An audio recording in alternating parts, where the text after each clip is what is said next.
55 మంది బూత్లలో ఉన్నారు. 55 పోలింగ్ బూత్లలో 44,165 ఓటర్లు ఉన్నారు మనకి. ఈ 44,165 ఓటర్లకి మనం central government election commission of India సూచనల మేరకు ఎస్ఐఆర్ గత నెల 15వ తారీఖు ఇంకా ఈ నెల 14వ తారీఖు వరకు 1 మంత్ కాలంలో చేస్తున్నాము.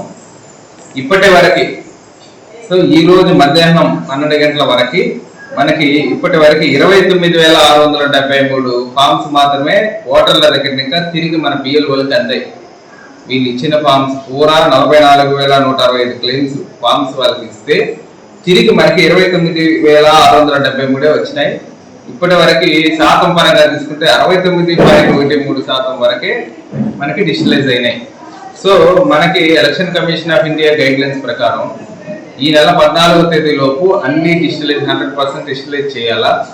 ఈ డిజిటలైజేషన్ లో భాగంగా ఎక్కడైనా అన్మ్యాపింగ్ ఉన్నా, మ్యాపింగ్ లేకుండా పబ్లిక్ కి 2002లో మ్యాపింగ్ లేకపోతే వాళ్ళకి తర్వాత రాబోయే 1 మంత్ లో అబ్జెక్షన్స్ నోటీసెస్ దీనిపైన వాళ్ళ దగ్గర అబ్జెక్షన్స్ తీసుకొని మళ్ళా ఆర్డర్స్ పాస్ చేయడం జరిగింది. వాళ్ళు ఓటర్ గా కొనసాగించాలా లేదనేది విచారించి ఆర్డర్స్ పాస్ చేయడం జరుగుతుంది.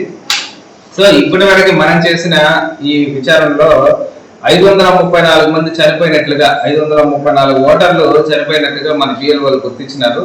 అదే క్రమంలో 127 మంది మైగ్రేట్ అయినట్టుగా, 191 ఓట్లు డూప్లికేషన్ ఓట్లు ఉన్నట్టుగా, 5 మంది ఆ డోర్ నెంబర్ లో ఆబ్సెంటీస్ గా ఉన్నట్టుగా ఇప్పటి వరకు తెలిసింది. సో తెలిసినవన్నీ బూత్ లెవెల్ ఏజెంట్లతో, సంబంధిత బూత్ లెవెల్ ఏజెంట్లతో బిఎల్ఓలు మీటింగ్ పెట్టుకుని దీనిపైన ఒక సమావేశం పెట్టుకుని ఒక మినిట్స్ లో ఇప్పటి వరకు ఏవైతే గుర్తించినారో అవన్నీ వాళ్ళకి వివరించి దాంట్లో ఆమోదం కూడా తీసుకోవడం జరిగింది.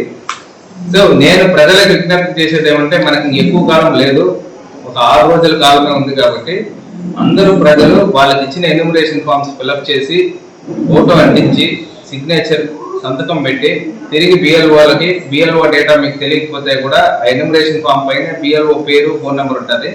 సంబంధిత బిఎల్ఓలకి మీరు ఎన్యూమరేషన్ ఫామ్స్ అందజేసి మన మండలంలో పూర్తి స్థాయిలో డిజిటలైజేషన్ చేసేదానికి పూర్తిగా సహకరించగలరని కోరుకుంటున్నాను.